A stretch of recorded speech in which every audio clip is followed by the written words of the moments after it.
Hi guys, good morning. Good morning po sa ating kapwa OFW.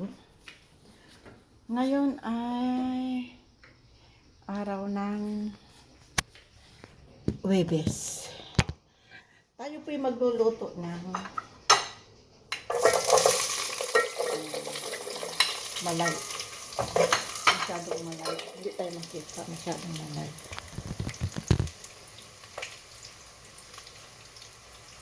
Tayo magluluto ng mais with hipon. Sinagpa-craving ako ng mais pero ayaw kumain ng mais na nilaga. Ngayon, isa lang tayo ng sibuyas, bawang, kamatis. Ito yung mais. At ito yung hipon natin. Kunin natin sa ating kitchen. Kasi gumamit tayo ng kitchen nila. Ito ang hipon guys. Yan. Pang 2 araw na yan. Oo.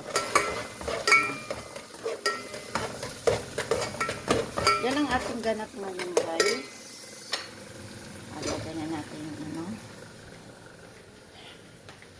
bawang.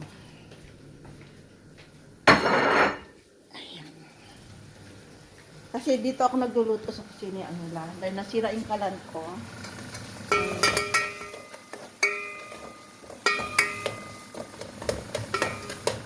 Gisigasin lang natin. At meron tayong kukunin sa labas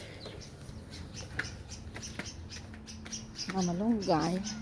Lagyan natin siya ng green na guys na yan. Ito yung ating malunggay. Kukuha tayo ng malunggay dito.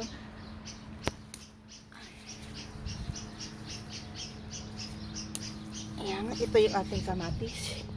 May hinog ng isa. Kukuha rin tayo ng pichay mamaya.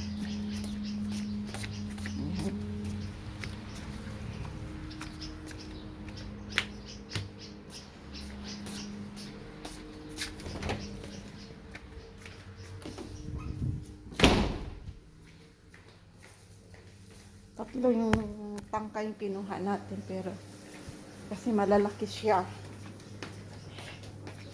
Malaki ang niya eh. Yung kanyang tangkay. Mataba kasi yung aking malunggay doon. Then, lagay natin ang hipon. Lagyan na natin sa ating kusina yung ating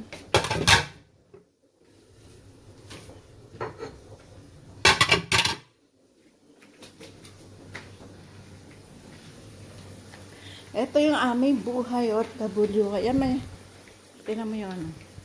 Ewan ko kung saan siya pupunta. Mag-golf yata yung amo ko lalaki. Lantsahin ko guys ito. Naka-ready na siya. Bago ako mamlantsa, kailangan magluto muna ako. Dahil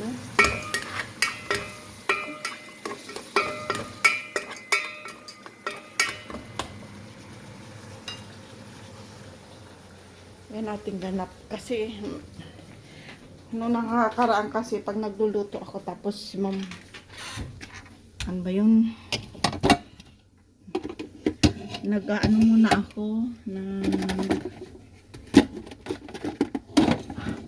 nagmamlansa bago magluto. Ang nangyari sinumpong na naman ako ng aking frozen shoulder, kaya nagpamasahe na naman ang lola niya.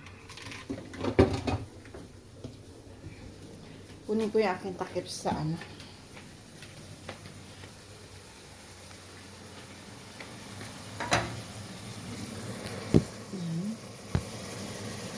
maliwanag ang angin natin.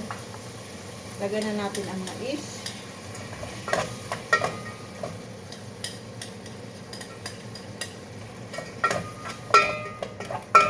Gisa-gisa lang yan guys. Gisa-gisa.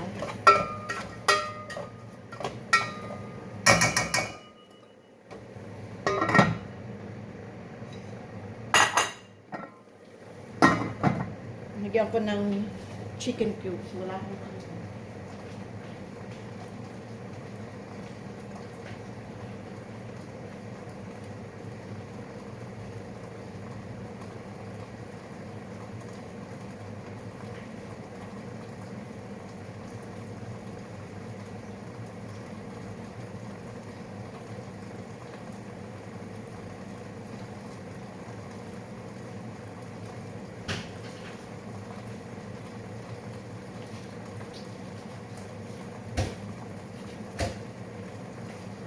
lagyan lang natin ng isa. Kasi ano, bawal sa akin kasi ang maalat. Ayan, gisa-gisa lang. Okay. Lagyan na natin ng tubig.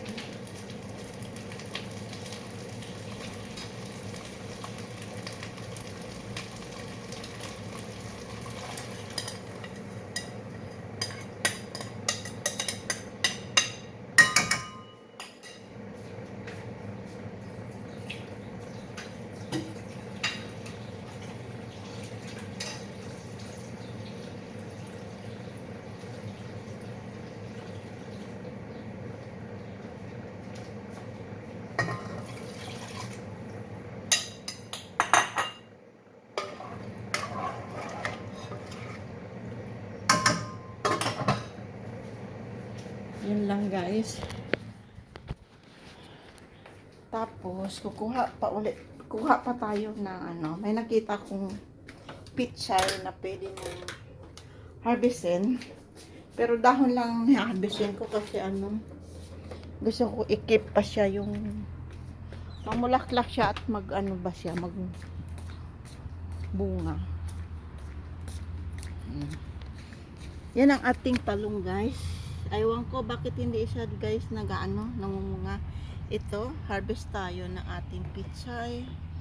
Dahon lang ating kukunin para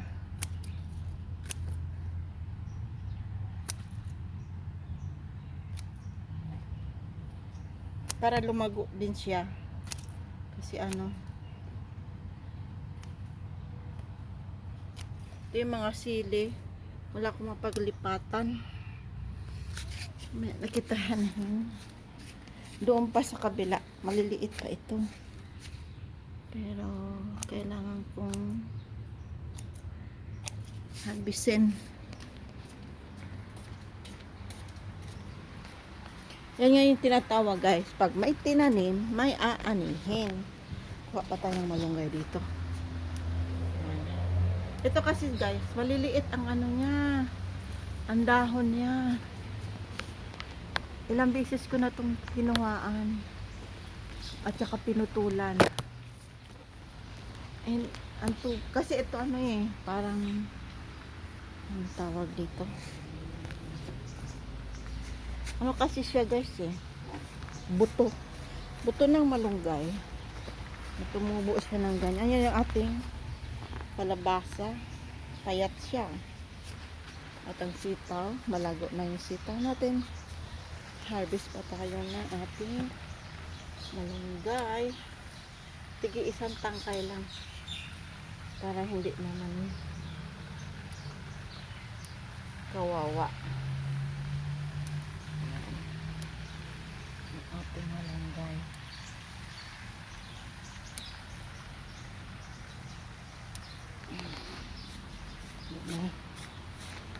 Diba?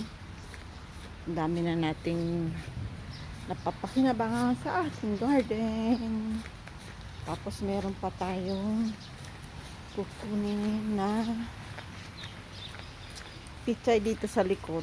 Dito ko siya nilagay dahil mabilis siyang lumaki dahil naaarawan sa umaga.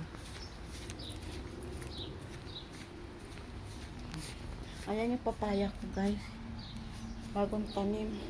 Ayan. Sabi ko na sa inyo yun, masyadong maano dito eh. First time kong harvestin to ngayon, dahil to dahon lang muna. Baka sa pangalawang harvest bunutin ko na para ano, Meron na yung isa kasi, meron na siyang bulaklak pa. Eh, wala na akong buto ng pitsay, kaya ikikip ko yung isang puno. Ito yung ating avocado, guys. Tinanim ko siya. Oh. After 3 months, ayan na siya, oh, avocado. Sana mabuhay siya, kasi taglamig naman ngayon. Kaso hindi ko siya gaano dinidiligan. Gawa ng ano. Hi, sir! Dumating yung aking amo.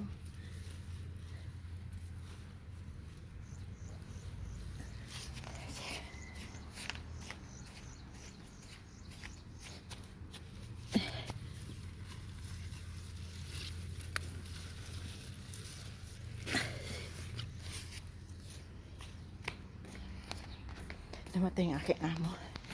Out go na kayo, guys. Bye. Thank you for watching. Bye.